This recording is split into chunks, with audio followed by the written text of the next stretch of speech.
Hey, what's up, guys? In this video, I want to kind of go over and talk about, like, and explore this modern classic VST. Now, what do I mean by modern classic? There's a lot of classic or legendary gear out there. There's the M1, there's the Mini Moog, there's the SSL compressed, like all these things in hardware form that are coveted and still used, and they've been used since the 80s or since before then. I'm talking about the SSL in particular, but they've been used and they're timeless and they sound great on everything and they were award winning and they changed things. The SSL changed rock music, and VST has been around for over 20 years, and there's not a whole lot of things that you would say are a modern classic. Like, what are the classic VSTs that are still around and supported? And this is one of them. This is a PSP Vintage Warmer. It's been out since 2001. And Vintage Warmer 2 was released sometime after in 2010, I think. And it added, a fat mode, and it kind of updated the DSP and the sample delay times. But yeah, it's one of those amazing things. And when I first started using it, which was 2008, 2009, I used it because I needed to get my mashups and my remixes and edits up to the same volume as my tracks that I was playing made by other artists. And I was like, what do you do to like make them sound loud and stuff like that? They said Vintage Warmer, 100%. Like the people that I looked up to or like use this thing. Um, he didn't actually tell me to use it, but D. Ramirez back in the day made some videos featuring this, and it changed my life when I started using this thing. So I owe a lot of that to him, and his explanations of this thing really set me in the right direction for my tracks. Thing about this plugin is no one knows exactly how it works. It's very odd. It kind of works like there's no kind of threshold. There's a drive. You drive it into the compressor. So there's no like threshold to bring down. You actually drive it. The knee somehow adds gain. The speed and the release. Well, the speed is tied to both the attack and release, and also tape speed. And the release has a multiplier. So you set the attack and release at the same time, and then you change the release by adjusting the multiplier plus one, or sorry, times one, times two, times four. All these things. They adjust a multiplier. It's kind of weird. The ceiling doesn't make any sense at all. You read in the manual, it doesn't make any sense. You bring it down, it's still, I don't know. Who the heck knows? Bringing it up doesn't really do much of anything. So there's a lot of weird things going on under the hood. The output does what you expect, so that's good. And the depending on what mode you're in, if you're in single, low and high is a basic EQ. But using multi, it turns into like a three-band the saturation kind of thing. Really weird, and it has like VU meters that dance around. So when I first kind of was like, I'm serious about making music, I need to stick with one compressor and learn how to do it. I wouldn't recommend learning how to do this one. Nothing makes sense. I would recommend learning the Ableton compressor because things behave in ways that are, I guess, repeatable. PSP Vintage Warmer really depends on like what you're feeding into it. It adds some low end. Yeah, it also adds low end. It's really weird.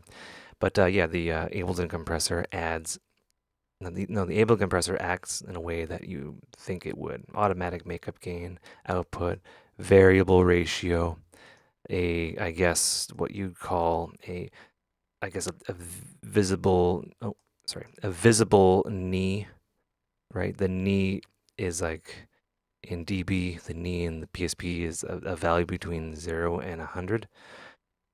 Very cryptic how this thing works. But yeah, let's hop into it. I'm going to use it on what I used to use it a lot on. Well, I still use it sometimes, but I used it on a lot of my techno tracks. On the master, as well as on single buses to kind of mush everything together. I would have it on the master, and then I'd have an L2, and both those together, I guess, was my signature sound back in the day, whatever you want to call that. So we have our techno track here.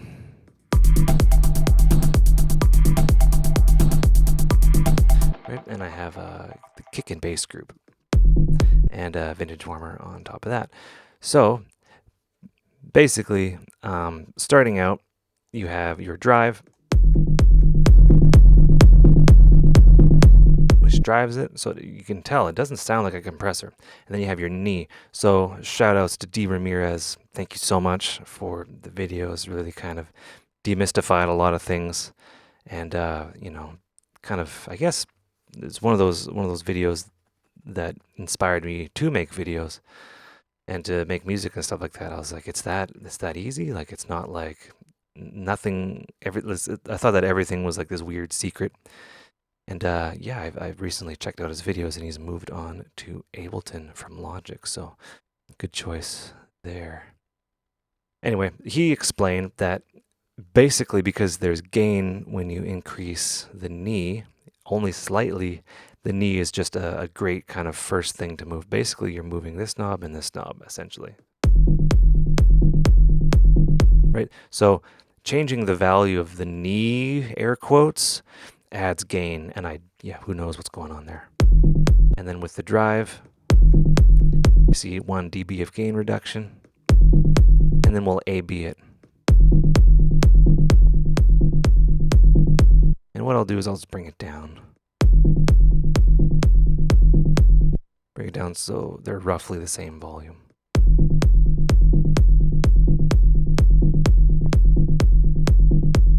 Right, sounds a bit warmer. And there's a bunch of other things we can do.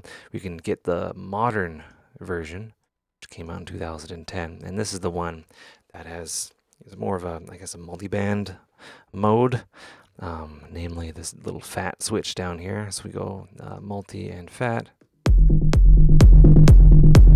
Sounds a bit more darker and aggressive. I'm just doing that for an example.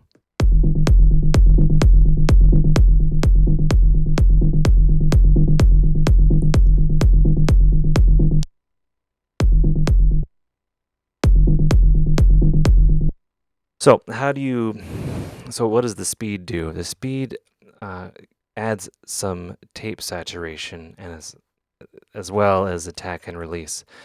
Don't ask me. I'm not even going to pretend to understand what that means. I guess I kind of do, but yeah, this is, I don't know, is this kind of inspired by the distressor? Who knows? But we'll bring down the speed and you can kind of hear what's going on.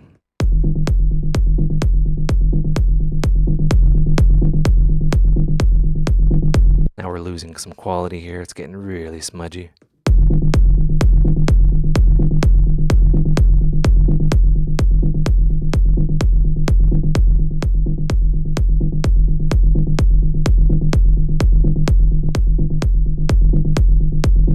We got some distortion going on there.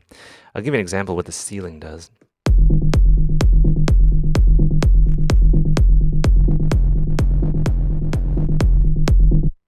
Yeah, there's automatic unity gain in the ceiling. I don't know. I have no idea.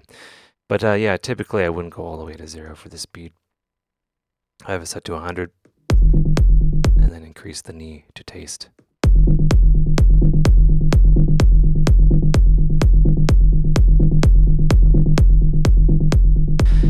From here, we can add some low end, which is cool. And it's a smudgy low end, so mileage may vary. You can increase the cutoff point. You have a low frequency cutoff and then a high frequency cutoff, and then there's a frequency in the middle.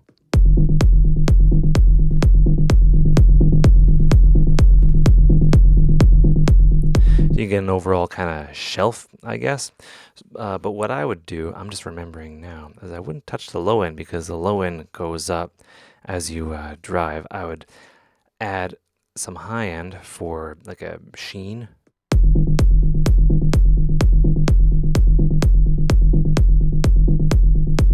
And that's kind of what I would do. Yeah, and that is on a bus, essentially. Let's plop this on the master.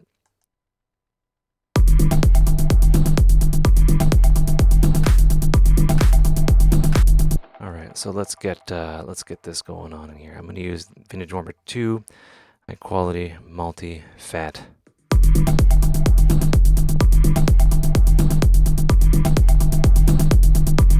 So you increase the knee just slightly, and then you get some really cool punching, or pumping, I guess. Levels everything out. That's a little bit too much.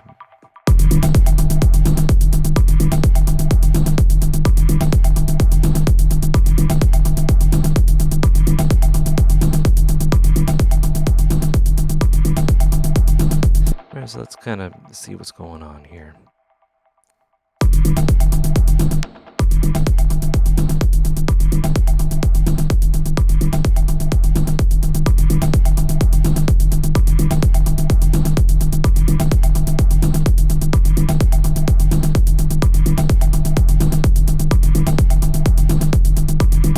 Yeah, and I guess we'll add a bit of drive as well.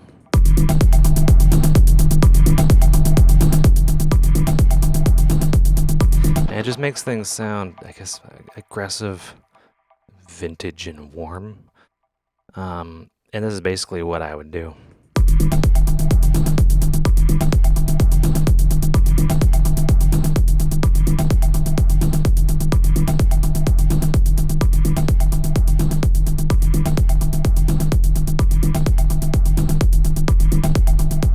So notice the transient of the kick. Hopefully I can have it kind of as close as I can to unity.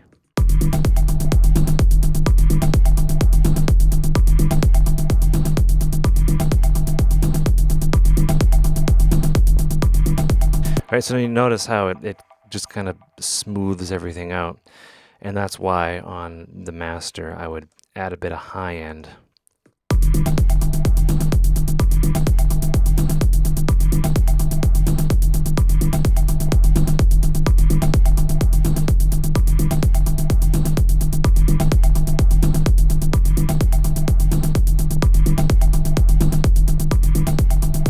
And it's just a great, fun way to make your tracks, to easily make your tracks up to, I guess, a loud, not so much a loudness standard, a particular warmness that was in high demand in, 2006 onwards, where we really wanted to smudge things together. And, that's when electro was popular and, things were happening. And this is the plugin that kind of made that happen. A lot of history attached to it. And it's just, there's a reason why they still have Vintage Warmer, like the original Vintage Warmer, as well as Vintage Warmer 2, just because that sound is powerful and nostalgic. And, you reach for this, and I guess it's like, for someone reaching for an EQ on an SSL console, it has a sound. And you get this feeling, and you have this feeling attached to this, digital thing in your plugin. And yeah, it'll be around forever, 64-bit. And I encourage you to check it out. It's just one of those modern classics. And I'll make a case that this is one of the modern classics. It's up there with the L1 limiter and Rebirth and